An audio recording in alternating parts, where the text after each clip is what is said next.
Ate Yes, Bea, Morley. after 1 year, anong pakiramdam mo na ang dami pa ng achievement, ang dami pa ng Oo nagawa nga, sa panahon ng liderato? Siguro palagay ko malalaman nyo rin kung bakit ako medyo hindi naging visible sa industry. Talagang kahit paano naging priority ko talaga itong 1 year na to to really serve Batangas with a lot of innovations. And pinakamalaking bagay dito ay yung innovation ko na ang Kapitolyo ang lalapit sa tao. Kaya busy kami talaga going out. Wala kami sa opisina.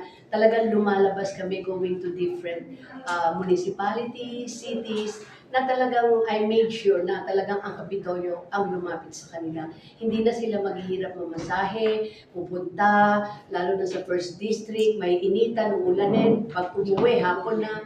Hindi. Kaya medyo talagang nakapag-concentrate ako itong 1 year na to na talagang ilapit ang gobyerno sa tao. Ate Bea, yung pagod, paano ito nare-resolve ba? Napapagod ako physically. I'm 35.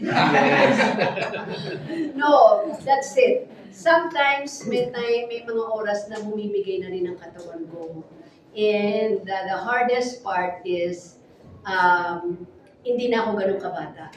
So yung healing process is not that easy.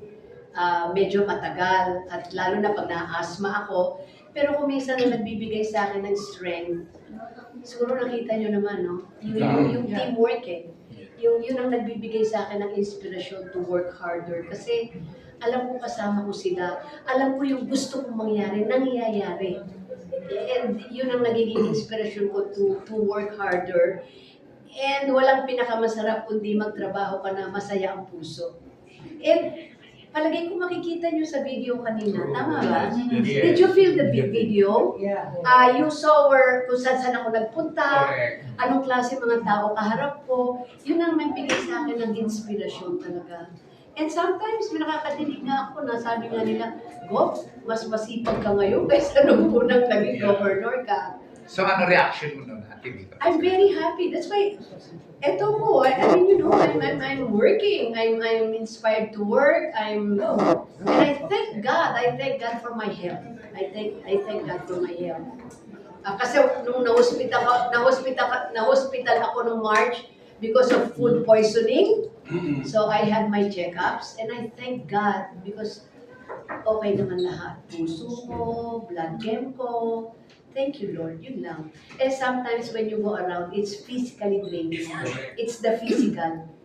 Pero wala eh. If you're inspired eh. Di ba? Minsan na, inaabot kami overtime sa office. Ito mga to. Gob, hindi ka pa mauwi. Overtime na, Gob. Ate V, speaking of Capitol on Wheels, ano yung mga challenges pa na kinaharap nyo? Gaano na kalalayo yung narating mo para maikot yung buong probinsya? We were able to go to 3 cities na and ilang municipalities, no? Kasi, bukod sa Capitol on Wheels, meron kaming Bayan-Bayan team. These are all innovations. The Bayan-Bayan team is ito yung nagpupunta sa mga distrito na ang mga honorarium ng mga barangay functionaries hindi na sila pumupunta sa Kapitolyo. Kapitolyo na ang lumalapit sa kanila. That's Bayan-Bayan team. Ang kaibahan naman ng Capitol on Wheels, holistic approach yan. Health, nandiyan na lahat ng hanap buhay, kasama namin ng mga national agencies, NBI, PS, PSA. Hindi ka naman pabiyahin Laguna, dyan pa lang makakausap mo na sila lahat. It's Capitol on Wheels is malaking bagay, nakakamahigit 1-3 kami o 1-5 na pasyente sa isang hapon lang. We will start at 8 o'clock and finish at about mga 2-3, almost 1,005 patients. Pero pa yung mga napagsisilbihan ng mga, nandiyan na yung mga national agencies, hindi na kayo magbabiyahe, ay na sila You know, nandiyan na rin yung bigayan ng agriculture. Nandiyan na lahat ang Capitol of Wheels. Gaano ka-cooperative yung mga local officials, barangay officials? Palagay ko, if you saw all the mayors kanina, we have 5 cities in the province and 29 municipalities, so 34. And if you notice, they were all there kanina. Kung may absent, siguro mga 3, 5. Am I right? So, yung coordination sa kanila and giving their support sa akin and to fix everything pagdating namin sa bayan nila, walang problema. Kasi iisa yung aligned kami eh. Ayan, that's one thing I can be proud of. Itong administrasyon ko ngayon, well-aligned sa mga LGUs, kaya alam namin ang mga programa namin. Hindi yung kanya-kanya, sanay ang gobyerno kanya-kanya, di ba? But this time, hindi. That's why aligned kami lahat. Maybe because kaya siguro mas smoother ang trabaho. Gov, you placed health in your priority. Number one. Yes, and you elaborate on it. Yes, because bulk of my budget in the capital, it goes to health. Ang ginagawa ko, modesty aside, wala ako sa Batangas for 9 years. Hindi talaga naging maganda ang district hospitals. Kasi ang unang-unang nireklamo pag-upo ko, mga hospital, at nagagalit ang mga Batanggenyo. Sabi ko, inabutan ko na ito, pagbigyan nyo naman ako na magawan ko ng paraan.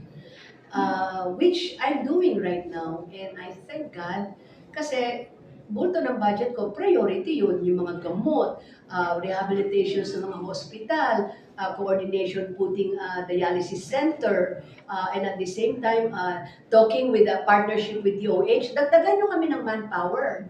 And then pagtatayo ng mas modernong hospital, 5 floors sa Rosario at Santa Teresita. Partners kami ng DOH dito kasi maglalagay na dyan ng mga facilities, ano ito? Hindi, yung Dialysis.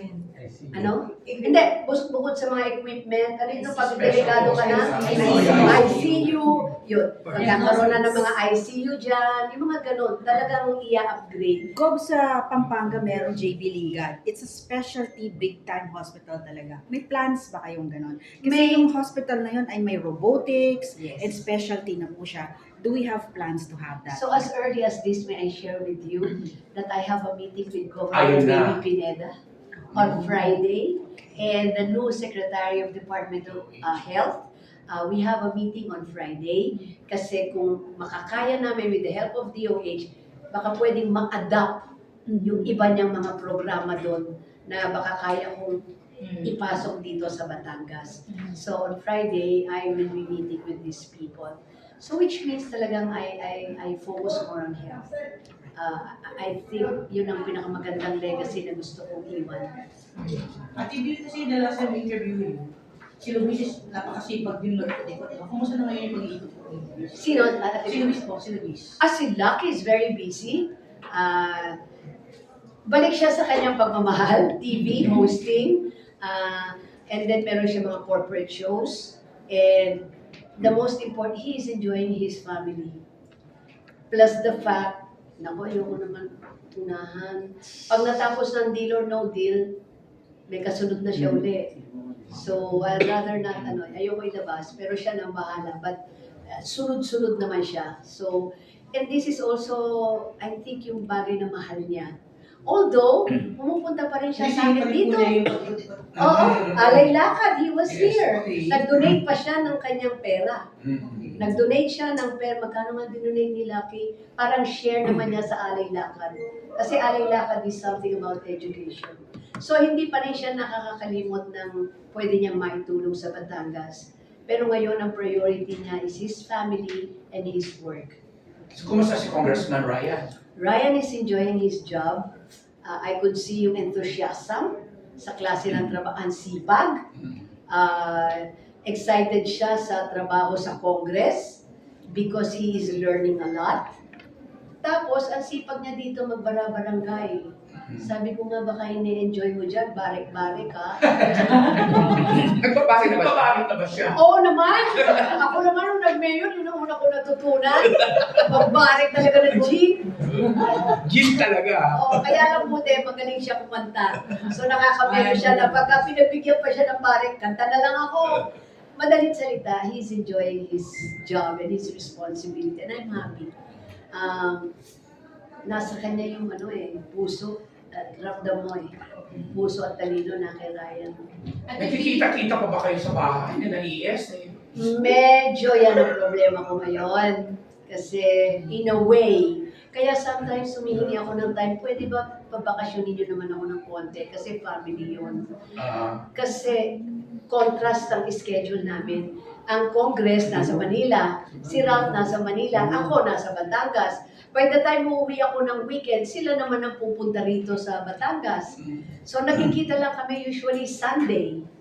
Pero Sunday, sa evening, balik na uli ako dito kasi may flag ceremony kami the next day. Pero the best time namin is we just had a break, vacation sa Japan. We need it. Kahit naman makina napapagod. At nagpapaalam ako sa kanila. Sabi nga nila, go, pahinga ka naman. And yun ang perfect time ko with my family. Ate B, speaking of